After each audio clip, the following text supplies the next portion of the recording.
It is a first for the Europeans. The first time we have ever had a drag cow on the podcast.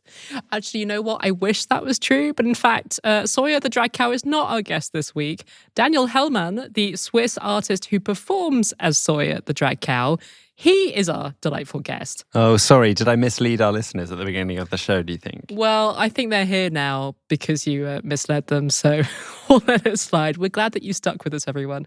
And Dominic, even though you sadly weren't able to join us for this interview because you were singing, you were the first person to introduce me to Soya.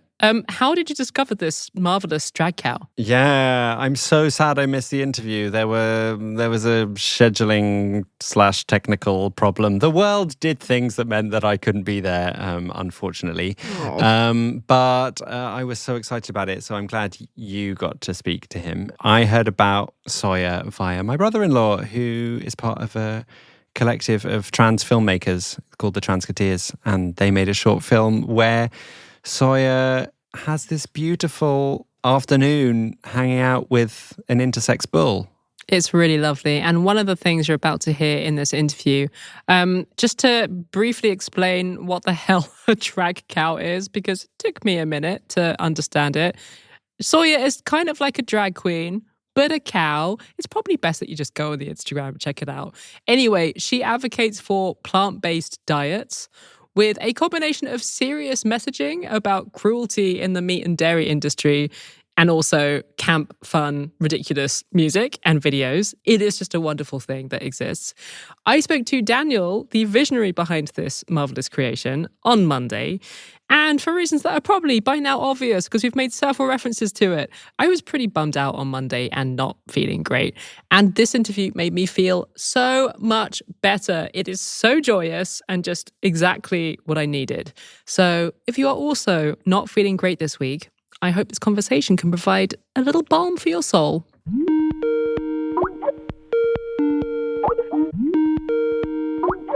Daniel, thank you so much for joining me today. Thank you for having me.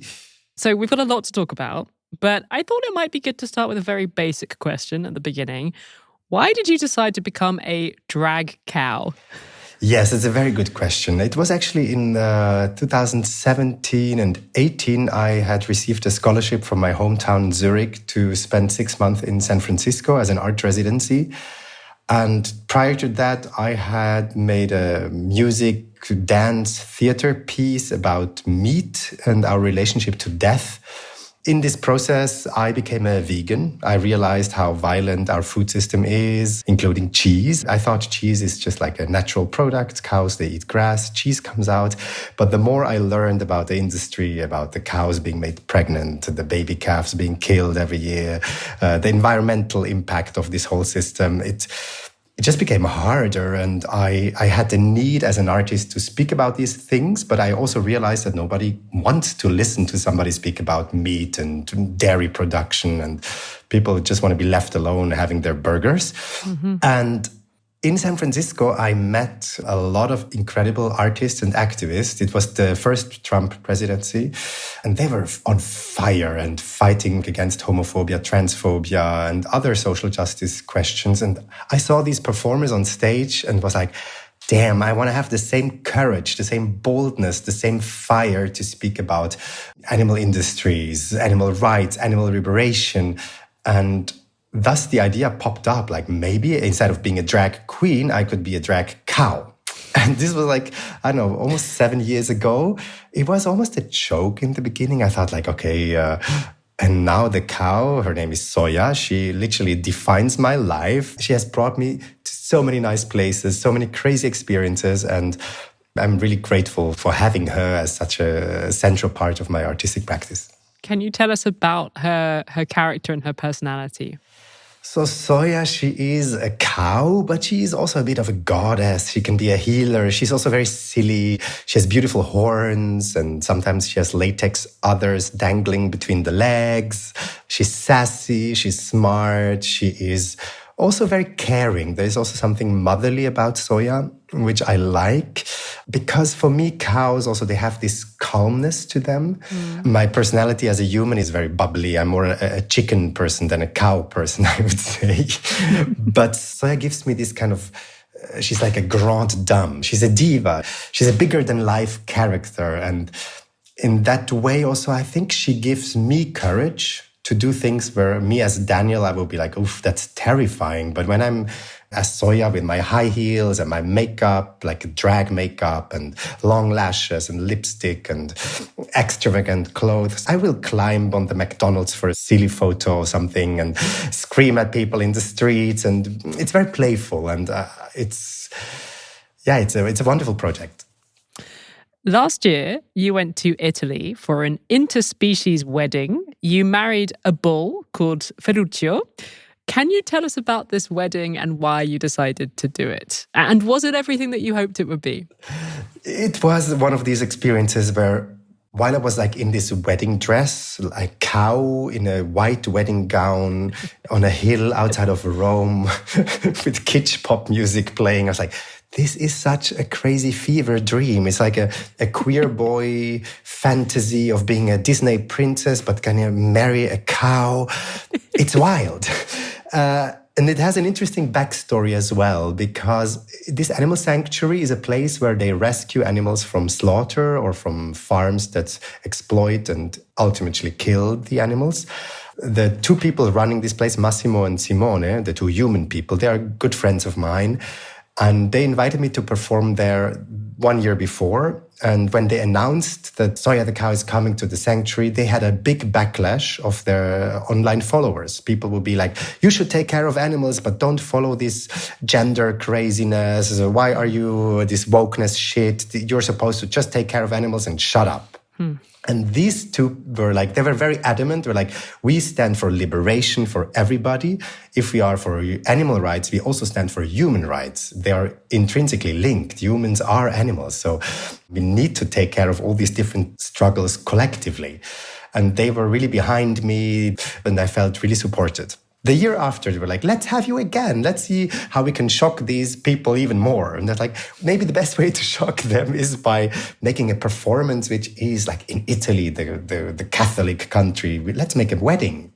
I arrived there. I stayed for 1 week. And each day of the week, I would go on 2 dates with cows who live there. Different cows. Yes, it was different cows because I wanted to know them. And I made a little interactive game with my followers. So like I was present, let's say, Carolina, who is a very slow cow, very calm. And I would ask him, what do you think? Can I date somebody who has a different energy level, or will I get bored?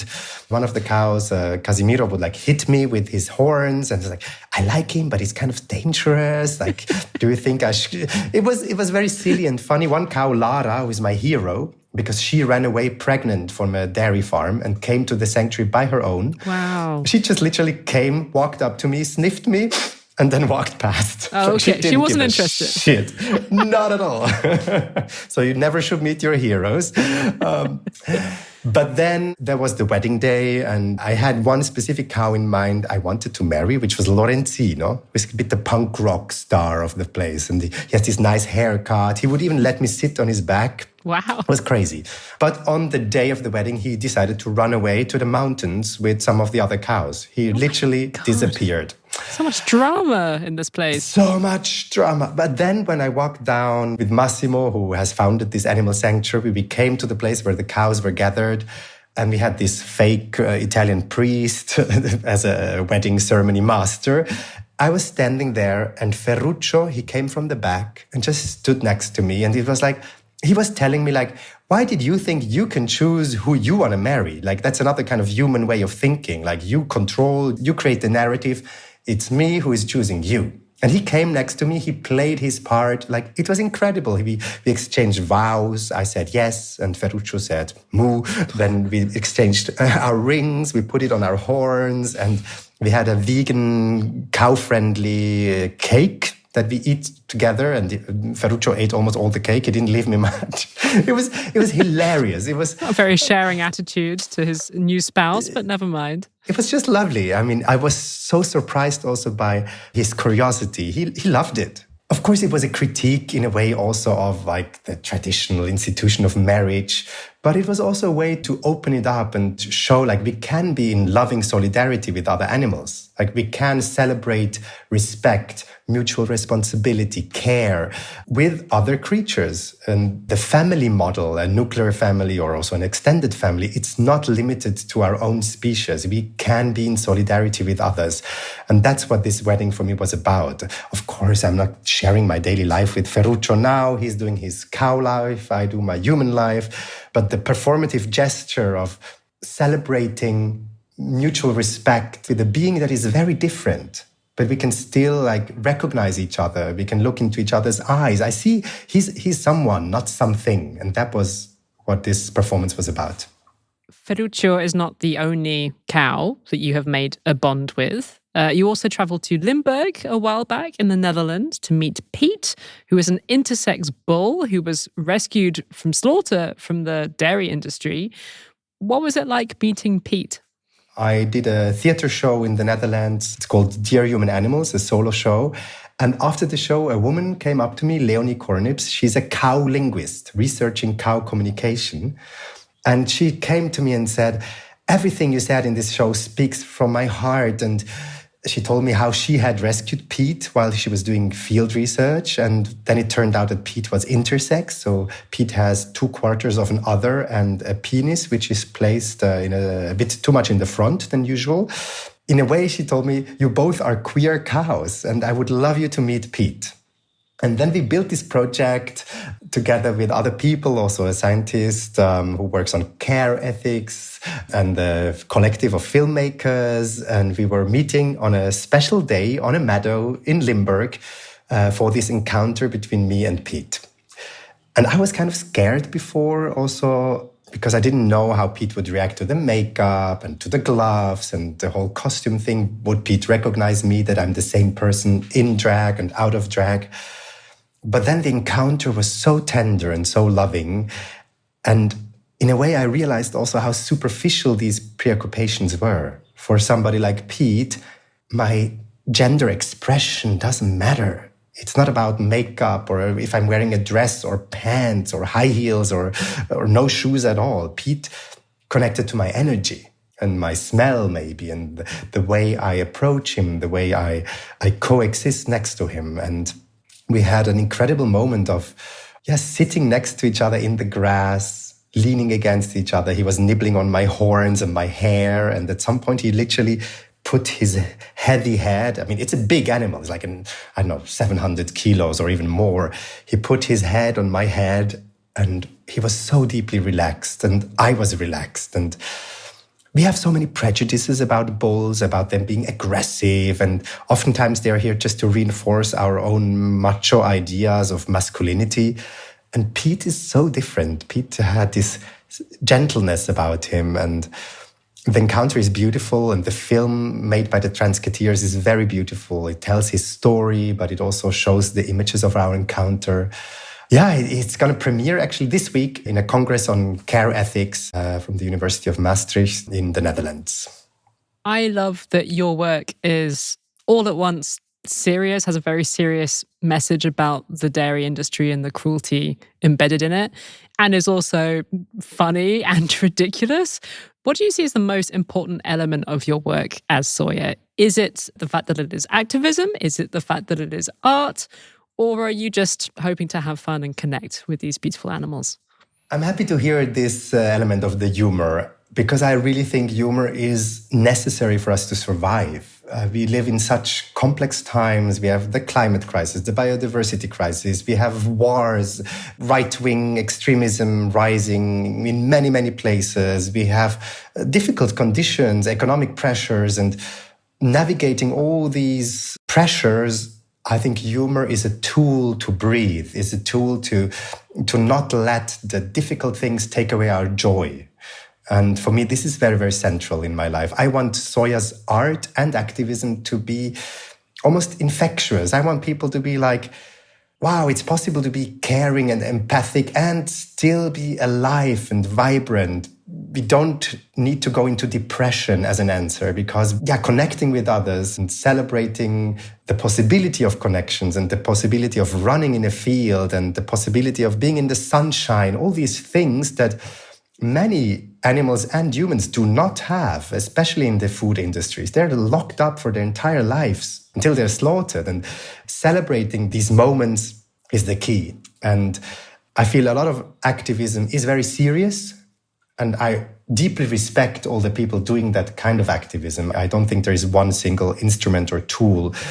But for me, in order to be in my power, I need to be joyful. It was not easy to find that, I think, as an artist, to work on topics that are so heavy. I mean, I read a book about the fishing industries, and in the end, I just want to stay in bed for 5 days.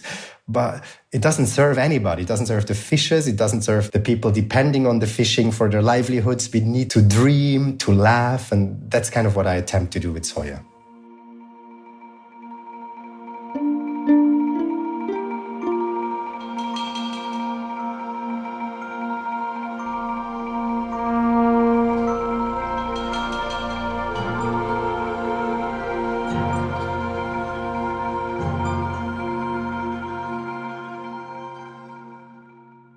I think the main thing I took away from that conversation with Daniel is that not all activism needs to be funny or should be funny. There are times where it absolutely cannot be funny. But I do think we should welcome it in these dark times and encourage more funny activism. Because otherwise, I mean, we're just going to drive ourselves nuts. Like, the human spirit cannot take endless misery all the time. It's true. And there's a real problem amongst the activism community of lots of burnouts and people really struggling with their own mental health and having to stop. So, yeah, any way we can make it lighter, I'm totally behind. Yeah, if there is a way to campaign about serious things that matter in a way that makes people laugh and lifts their spirits, why wouldn't we want more of that? Soya the Drag Cow has a joyous Instagram account, which you should absolutely follow. You will find a link in the show notes along with Daniel's website about his wider work as an artist and performer. And the film that Daniel made about meeting Pete the Dutch Bull. Dominic and I have already seen it. It's really sweet, isn't it? It's so sweet and touching. Yeah, and also has a serious message. It is premiering this week in the Netherlands, but I very much hope it will be more widely available online soon. So you can keep an eye on Soya's Instagram account for updates.